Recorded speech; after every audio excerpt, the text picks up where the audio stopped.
Subscribe कीजिए education planet YouTube channel को और बेल आइकन को दबाइए लेटेस्ट एजुकेशन और टेक वीडियोस सबसे पहले देखने के लिए।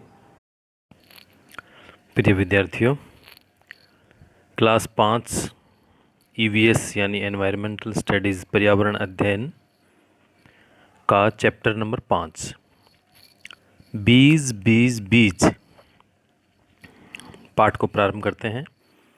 आपने बीज पर्याप्त रूप से देखे हैं। आपने चीकू खाया, चीकू में बीज मिलेगा। आपने आम खाया तो आम का बीज होता है। आप कुछ भी खाएंगे, नींबू खाएंगे, टमाटर खाएंगे, कुछ भी फल खाएंगे, उसमें आपको बीज मिलेगा। और बीज के बारे में ही ये पूरा आज का अपना चैप्टर है।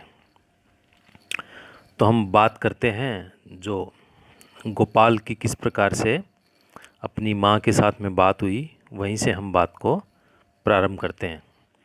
गोपाल की मौसी का परिवार छुट्टियां बिताने अगले दिन घर आने वाले था। तरह तरह का खाना बनेगा, सब बच्चे खूब खेलेंगे। यह सुनकर गोपाल बहुत खुश था, आनंद था उसको। इतने में उसकी माँ ने आवाज़ लगाई कि रात में 2 कटोरी चने भिगो देना। गोपाल ने सोचा इतने सारे लोग आएंगे, चने 2 कटोरी कम पड़ेंगे। उसने 2 की जगह उसने 4 कटोरी चने भिगो दिए। और अगले दिन क्या हुआ? अगले दिन जैसे ही सुबह उसने देखा, रात को चने भिगोए, सुबह देखा चने बर्तन से बाहर आ गए।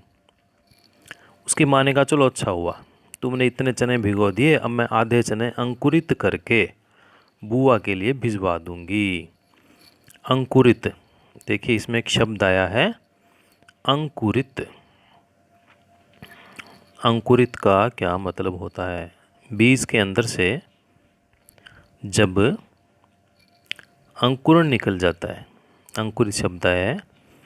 बीज में से जब अंकुरित एक धागे के समान संरचना उसके अंदर से निकलती है, उसको हम अंकुरण कहेंगे।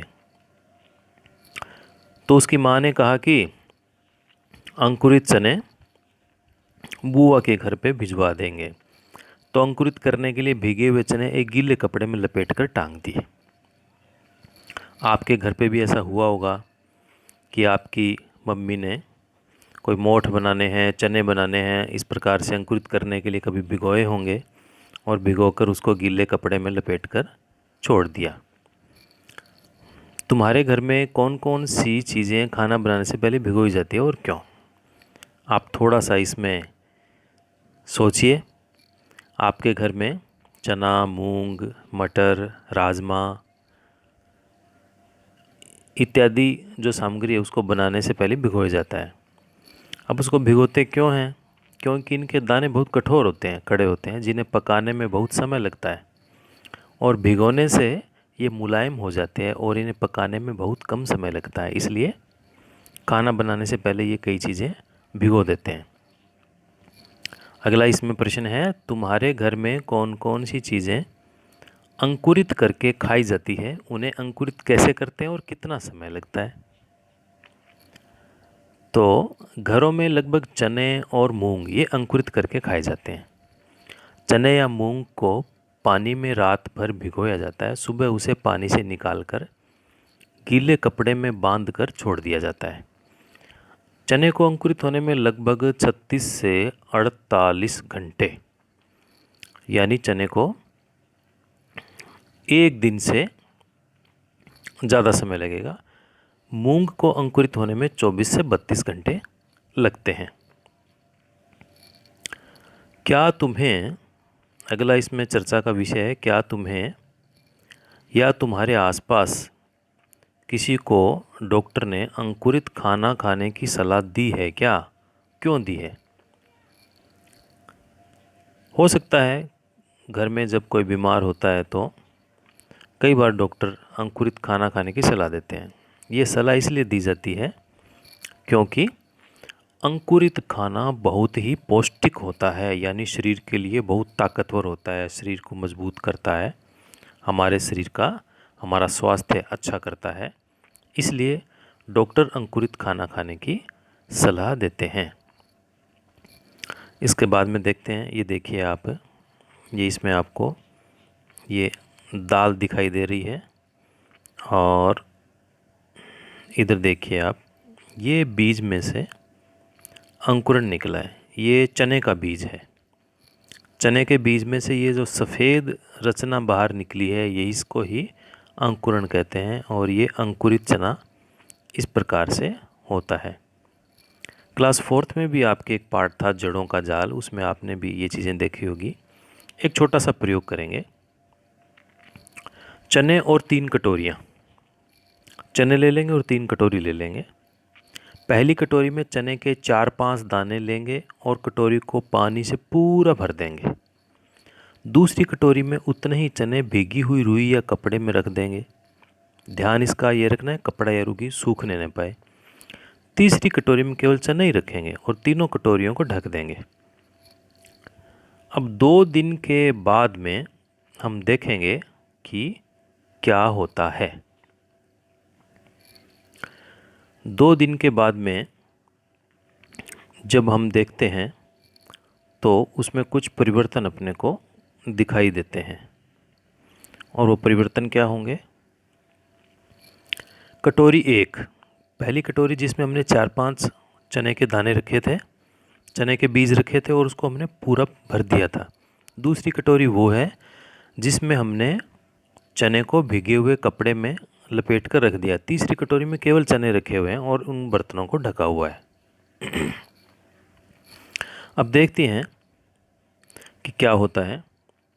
कटोरी 1, क्या बीजों को हवा मिल रही है। पहली कटोरी को हवा नहीं मिल रही क्योंकि पूरा ढका हुआ है।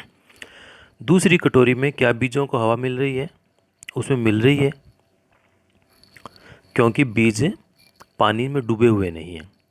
और तीसरी कटोरी, उसमें भी पानी नहीं है, उसको भी हवा मिल रही है। अब दूसरा है, क्या बीजों को पानी मिल रहा है। तो जो पहली कटोरी है,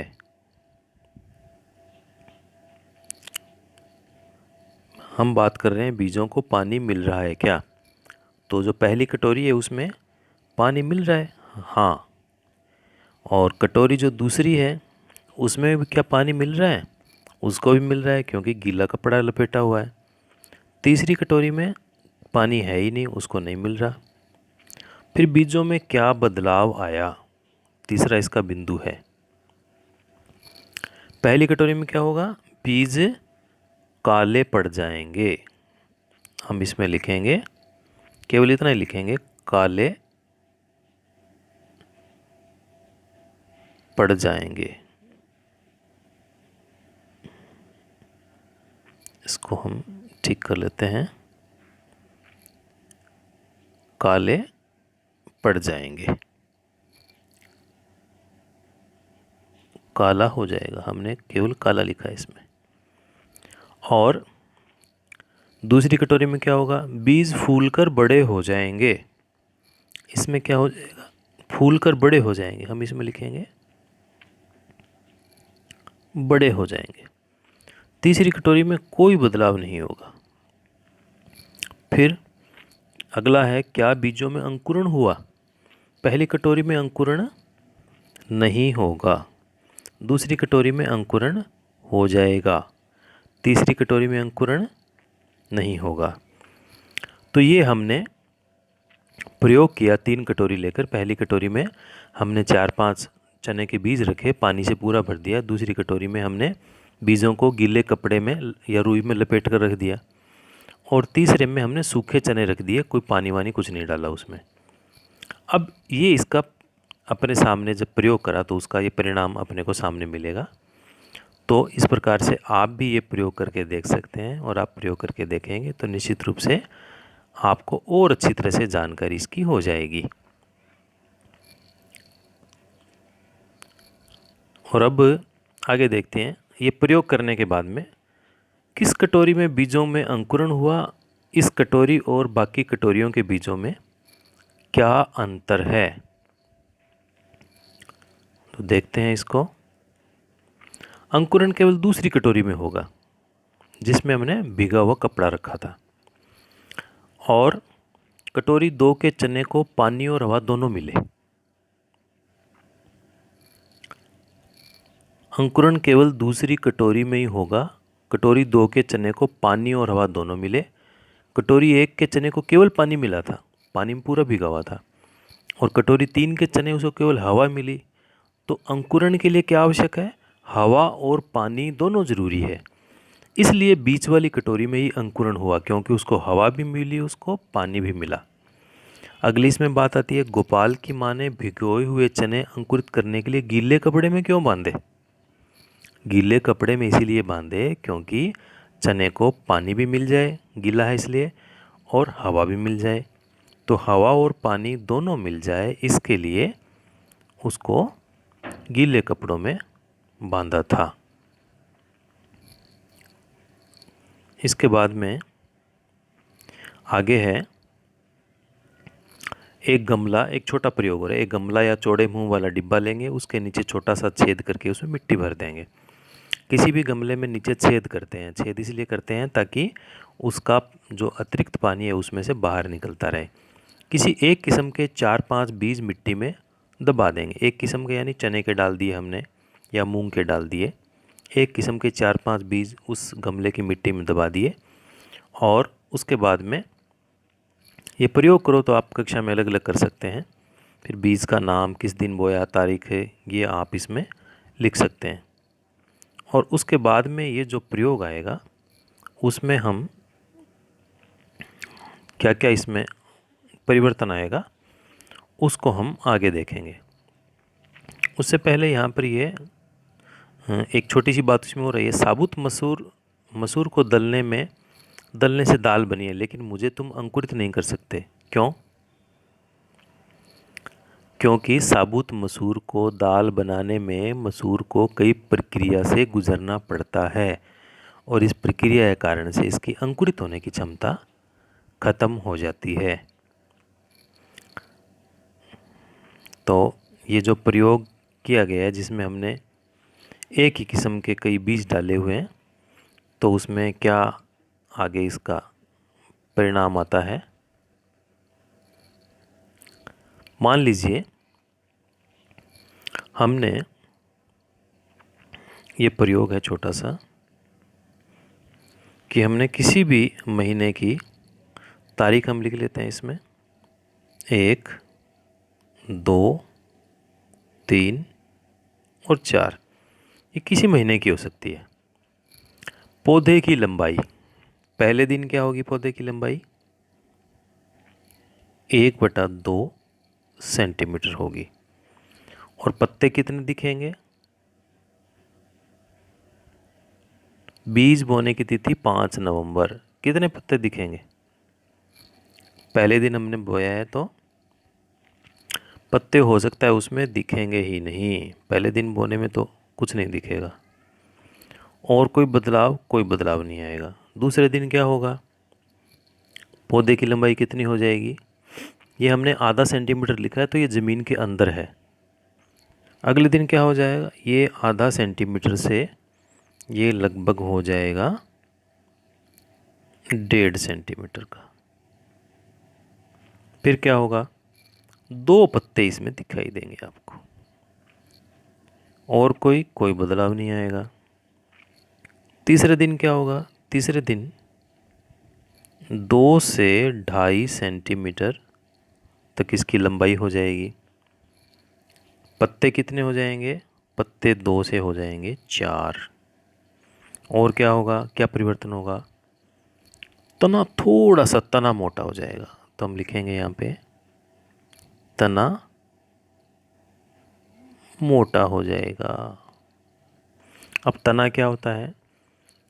बीज धरती से जब निकलता है तो धरती के ऊपर जो बीज का जो स्तंभ के रूप में जो मुख्य उसका तना होता है, उस तने के बाद में उसकी जब बड़ा हो जाता है, पौधा बन जाता है, तब उसके तने की डालियाँ बाद में आती है। अब अगले दिन क्या होगा? अगले दिन ये लगभग हो जाएगा 3.5 सेंटीमीटर लंबा। पत्ते कितने हो जाएंगे? पत्ते 4 से 6 हो जाएंगे। और क्या बदलाव होगा? थोड़ा सा और मोटा हो जाएगा, तो इसको क्या कहेंगे? ज़्यादा मोटा हो जाएगा। इतनी बात आपके समझ में आ गई है। अब ऐसे आप प्रयोग करोगे तो पहले, दूसरे, तीसरे, चौथे दिन आपको पौधे में आधा सेंटीमीटर, फिर 1.5 सेंटीमीटर, 2 से 2.5, फिर 3.5 सेंटीमीटर। पहले दिन कोई पत्ते नहीं दिखेंगे, दूसरे दिन 2 पत्ते, फिर 4 हो जाएंगे, फिर 6 हो जाएंगे। इस प्रकार से आप प्रयोग करके आप इसके परीक्षण इसमें और अच्छे तरीके से आप लिख सकते हैं। अब देखिए, इसके बाद में है जानकारी करने के लिए, पता करने के लिए क्या होगा। पहला है बीज बोने और छोटा पौधा दिखने में कितने दिन लगे। तो बीज बोने और छोटा पौधा दिखने में 6 से 7 दिन लग जाते हैं। पहले दिन और दूसरे दिन पौधे की लंबाई में कितना अंतर था? आधा सेंटीमीटर का अंतर था। किस दिन पौधे की लंबाई सबसे ज़्यादा बढ़ी? तीसरे दिन पौधे की लंबाई सबसे ज़्यादा बढ़ी। क्या हर दिन पौधे में से नया पत्ता या पत्ते निकले? हाँ, हर दिन पौधे में से नए पत्ते निकलते हैं। क्या पौधे के तने में भी कुछ बदलाव आया? हाँ, पौधे के तना भी दिनों दिन थोड़ा और मोटा और मजबूत हो जाता है।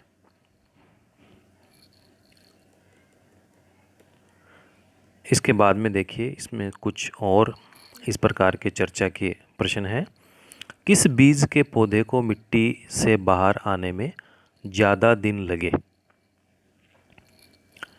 सरसों का बीज, लेकिन जो ज़्यादा दिन लगेंगे वो तिल के बीज को मिट्टी से बाहर आने में सबसे ज़्यादा समय लगेगा। यदि आपने सरसों का, तिल का और आपने चना है, इसके बीज बोए हैं, तो सबसे ज़्यादा दिन लगेंगे बीज को बाहर आने में, वो तिल के बीज को लगेंगे। किस बीज के पौधे को मिट्टी से बाहर आने में सबसे कम दिन लगेंगे?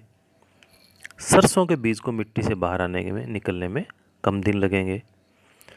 कौन सा बीज उगा ही नहीं? क्यों नहीं उगा होगा? जिन बीजों को सही मात्रा में पानी और हवा नहीं मिली, वे नहीं उगे। अब अगला है, अगर तुम्हारा पौधा सूख गया या पीला हो गया तो सोचो ऐसा क्यों हुआ होगा? पानी की कमी से पौधे पीले हो जाते हैं, सूख जाते हैं।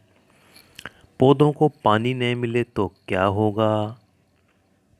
पहले तो वो पीले होंगे और उसके बाद में सूख जाएंगे। आगे चलिए, बीज के अंदर क्या होता है? आपके मन में भी ये बात आई होगी, बीज के अंदर क्या होता है? तो बीज के अंदर, आपकी जानकारी के लिए भी इतना ही है, बीज के अंदर एक छोटा सा पौधा होता है और उसको जब मिट्टी, हवा और उसको पानी मिलता है तो फिर उसमें से पौधा बाहर निकलने लग जाता है। छोटे से बीज से इतना बड़ा पौधा कैसे बन जाता है? तो छोटे से बीज से इतना बड़ा पौधा मिट्टी से पानी अवशोषित करके अंकुरित होकर और धीरे धीरे बड़ा होकर एक बड़ा पौधा वो बन जाता है। अब आप बताइए, अगर पौधे चलते तो क्या होता? सोचो कि अगर पौधे चलते तो क्या होता। इसके बाद में, क्या कुछ पौधे बिना बीज के भी उग सकते हैं? सोचिए आप कि क्या कोई ऐसे पौधे हैं क्या जो बिना बीज के भी उग सकते हैं? बिना बीज के कोई पौधा नहीं उगेगा। पौधे को कुछ न कुछ बीज उसको चाहिएगा। आगे देखिए, शिकारी पौधे। देखिए, आपके लिए एक विशेष जानकारी, कुछ ऐसे पौधे भी होते हैं जो चूहे, मेंढक, कीड़े मकोड़ों और छोटे जीवों का शिकार कर लेते हैं। इनमें निपेंथिस सबसे ज़्यादा मशहूर है। यह ऑस्ट्रेलिया, इंडोनेशिया और भारत के मेघालय राज्य में पाया जाता है। इसका आकार लंबे घड़े जैसा होता है। देखिए, लंबे घड़े जैसा इसका आकार है, जिसके ऊपर पत्ती का एक ढक्कन होता है। घड़े में खास खुशबू निकलती है, जिसकी वजह से कीड़े इसमें खींच कर चले आ जाते हैं और पौधे के ऊपर पहुंचते ही कीड़ा अंदर फंस जाता है और बाहर नहीं निकल पाता। और ये देखो कितनी चतुराई के साथ में यह पौधा शिकार कर लेता है। तो शिकारी पौधे भी होते हैं। ये देखिए, ये तरह तरह के आपको बीज दिखाई दे रहे हैं। इसमें कोई मूंग का बीज है, कोई मोठ का है, मटर का है, चने का है, तरह तरह के इसमें बीज आपको, कोई सेम का भी है। ये आपको बीज आपको तरह तरह के दिखाई दे रहे हैं।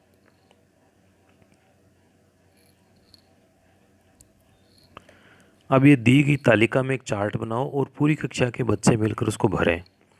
बीज का नाम, रंग, आकार और उसकी ऊपरी सतह। तो आप ये बीज इकट्ठे करके आप इसका एक चार्ट बना सकते हैं। अब क्या इस सूची में सौंफ और जीरा को भी हम शामिल कर सकते हैं? बिल्कुल कर सकते हैं।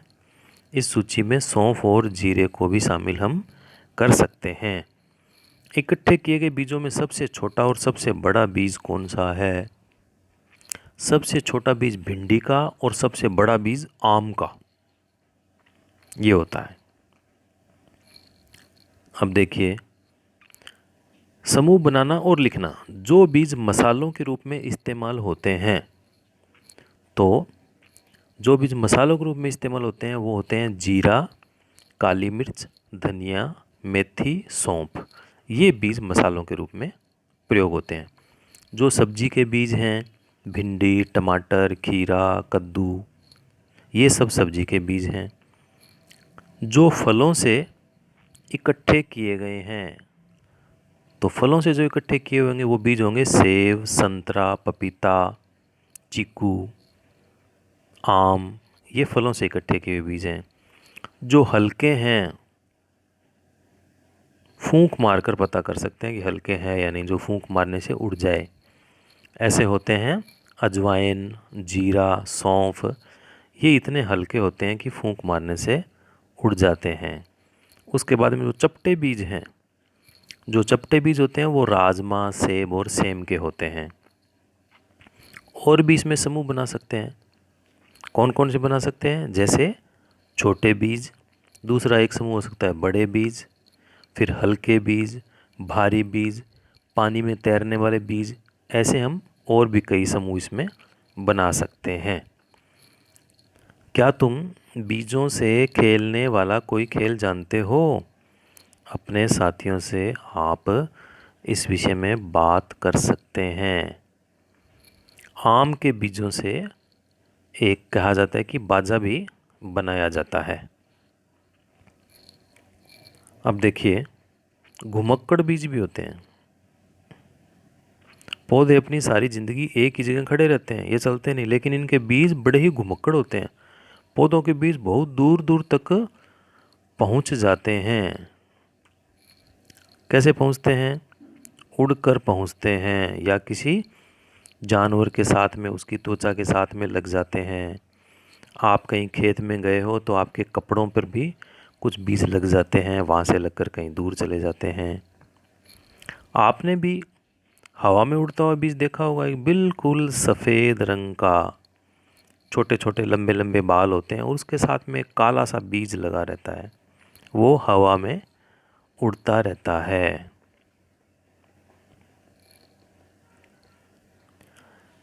अब जो बीज हवा में उड़ता रहता है उसे क्या कहते हैं? कई जगह उसको बुढ़िया दादी कहा जाता है। अनुमान लगाओ कि तुम्हारे बीजों के समूह में से कितने बीज हवा से बिखरते होंगे। तो जो हवा से बिखरने वाले बीज हैं, उसमें से जो हल्के बीज हैं वो हवा में से बिखर जाते हैं। अब देखिए, इसमें जो बीज हवा में उड़ नहीं पाता वह जानवरों की खाल और हमारे कपड़ों में अटक जाता है और मुफ्त की सैर कर लेता है। और स्विट्ज़रलैंड में वेलक्रो का आइडिया कैसे आया? वेलक्रो चप्पल इत्यादि जो आपकी होती है, और उसमें कई बार आपका बैग है, उसको भी चिपकाने के लिए दो सतह होती है, वो जो एक चर चर की आवाज़ के साथ में खुलती है। तो 1948 में जॉर्ज मेस्ट्रल अपने कुत्ते के साथ सैर से लौटे। उन्होंने पाया कि उन दोनों पर बीज चिपके हुए हैं। इन बीजों को अपने कपड़ों पर चिपका कर देख कर वे हैरान रह गए। उन्होंने माइक्रोस्कोप्स निकाला। माइक्रोस्कोप ऐसा यंत्र होता है जिसमें छोटी चीज़ बड़ी दिखाई देती है। तो माइक्रोस्कोप निकालकर बीजों को बारीकी से देखने के लिए देखा तो बीजों में छोटे छोटे हुक थे। उनकी मदद से बीज कपड़े के रेशों पर अटक गए। उनको देखकर उनको एक आइडिया आया वेलक्रो बनाने का। और वेलक्रो में इसी प्रकार दोनों सतह चिपक जाती है और खुलने पर चर चर की आवाज़ होती है। तो आपका बस्ता है, कपड़े, जूते, पट्टे, इनमें आपने देखा होगा। देखिए किस प्रकार से मनुष्य ने प्रकृति से प्रेरणा लेकर वेलक्रो उन्होंने बना दिया था। अब चित्रों को देखकर आप अंदाज़ा लगाओ कि इनमें बीज किस किस तरह से बिखर रहे हैं।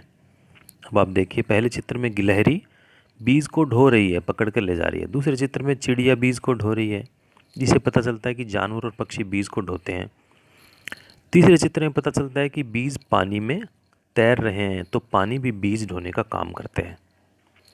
अब अगला इसमें प्रश्न आता है, पौधे स्वयं भी अपने बीजों को दूर छिटक देते हैं। जैसे सोयाबीन की फलियां पककर सूख जाती है तो चिटक कर बिखरने लगती है, तो उसकी आवाज़, कोई पास में होगा तो उसकी आवाज़ सुन सकता है। एक सूची बनाएं जिसमें बीज किस किस तरह से बिखरते हैं। अगर बीज बिखरते नहीं तो बहुत सारी समस्याएं होती, जैसे एक पेड़ के सारे बीज वहीं रह जाते। उन बीजों से निकलने वाले पौधों को उचित धूप, पानी, हवा नहीं मिल पाती और वो ठीक से बढ़ नहीं पाते। इसलिए बीजों का बिखरना भी आवश्यक है। और बीज अगर बिखरते नहीं तो फिर बीजों का विस्तार नहीं होगा। बीज को बिखराने वाली सूची में क्या तुमने हमें यानी इंसानों को शामिल किया है? हाँ, हम भी चीज़ों को यहाँ से वहाँ पहुँचाते हैं, अनजाने में और जानबूझकर भी। कोई खूबसूरत पौधा आपको लगा तो आपने उस पौधे को वहाँ से लेके अपने घर में लगा लिया। कई पौधों का दवाई में उपयोग होता है, तो हम उनके बीज और अपने बगीचे में उगाने के लिए ले आते हैं। ये पौधे बड़े हो जाते हैं, दूर दूर तक बिखर जाते हैं। कई सालों बाद तो हम लोगों को याद ही नहीं रहता कि ये पौधे हमेशा से यहाँ नहीं उगे थे, ये तो कहीं और से हम लेकर आए थे। पता है मिर्ची हमारे यहाँ कौन से देश से आई थी? पुर्तगाल देश के व्यापारी दक्षिण अमेरिका से भारत लाए थे। अब दक्षिण अमेरिका यहाँ से हज़ारों किलोमीटर दूर है, तो कभी किसी समय में मिर्च दक्षिण अमेरिका से भारत में आई थी। और लाए कौन थे? पुर्तगाल के व्यापारी लाए थे। अब ये कविता है, इसमें बहुत सारी चीज़ों को लिखा हुआ है कि किस किस प्रकार से कौन कौन सी सामग्री कहाँ कहाँ से आई थी। तो जहाँ जहाँ से वो सामग्री आई है हम उसको अंडरलाइन करेंगे। देखिए इसमें दक्षिण अमेरिका से मिर्च आई। और कहाँ से आया इसमें से? आगे देखिए, अफ्रीका से आई भिंडी और अफ्रीका से कॉफ़ी भी आई। दो चीज़ों की जानकारी हुई। इसके बाद में देखते हैं हम, ये गोभी और मटर आए यूरोप से। और सोयाबीन आई चीन से। और इसके बाद में पालक, परवल, टिंडा, मेथी, ये सब हमारे देश में ही हुए थे। तो देखिए आपको मिर्च, भिंडी और सोयाबीन, इसकी आपको जानकारी हुई। गोभी, मटर, ये भी इसकी जानकारी हुई कहाँ कहाँ से आए। तो आप सोच सकते हैं ना कि अगर ये हमारे यहाँ नहीं आए होते तो हमें न गोभी मिलती, न मटर मिलती, न हमें भिंडी मिलती, चाय नहीं मिलती, कॉफ़ी नहीं मिलती। तो इस प्रकार से ये पौधे एक स्थान से दूसरे स्थान पर ये जाते रहते हैं। तो इसके बाद में जो अंत में कुछ इसमें से छोटी छोटी 2-3 बातें अपनी और रह गई है, इसमें देखते हैं। जो अंतिम है कि बीज किस किस तरह से बिखरते हैं, किन्हीं 2 तरीकों के बारे में अपने शब्दों में लिखो। तो बीज जानवरों के द्वारा, पक्षियों के द्वारा, हवा के द्वारा और पानी के द्वारा बिखरते हैं। मनुष्यों के द्वारा भी बिखरते हैं। और किन्हीं दो तरीकों के बारे में। हल्के बीज हवा के द्वारा एक जगह से दूसरी जगह पहुंच जाते हैं। कुछ बीज पानी में तैरते तैरते बहुत दूर तक चले जाते हैं। तो आपने बहुत ही शानदार, मज़ेदार, जानकारी से भरा हुआ पाठ आपने पढ़ा कि किस प्रकार से जो आपने बड़े बड़े पेड़ देखे हैं, इतने लंबे चौड़े बड़े बड़े वृक्ष बनते कहाँ से हैं? छोटे से बीज से। तो इसी प्रकार से आप विद्यार्थी हो, आप भी छोटे हो, तो आप भी बड़े होकर बहुत बड़े हो सकते हो, बहुत बड़े बड़े आप काम कर सकते हो। आप में से कोई डॉक्टर बन सकता है, कोई इंजीनियर बन सकता है, कोई नेता बन सकता है, कोई बहुत अच्छा खिलाड़ी बन सकता है। तो आप भी छोटे छोटे बच्चे छोटे छोटे बीज के समान हैं और सभी में बहुत अच्छे गुण छिपे हुए हैं। किसी में बहुत बड़ा खिलाड़ी छिपा हुआ है, किसी में नेता छिपा हुआ है, किसी में अभिनेता छिपा हुआ है, किसी में डॉक्टर है, किसी में इंजीनियर है, किसी में समाज सेवक है। तो ऐसे भी बीज में जिस प्रकार से बहुत बड़ा पेड़ छिपा होता है, उसी प्रकार से आप में भी बहुत बड़ी बड़ी प्रतिभाएं छिपी होती है। आप अच्छे अच्छे काम करें और अपनी प्रतिभाओं को आप विकसित करें। जिस प्रकार से बीज एक बहुत बड़े पेड़ को अपने अंदर समेटा होता है और अब एक बहुत बड़ा पेड़ बीज बना देता है।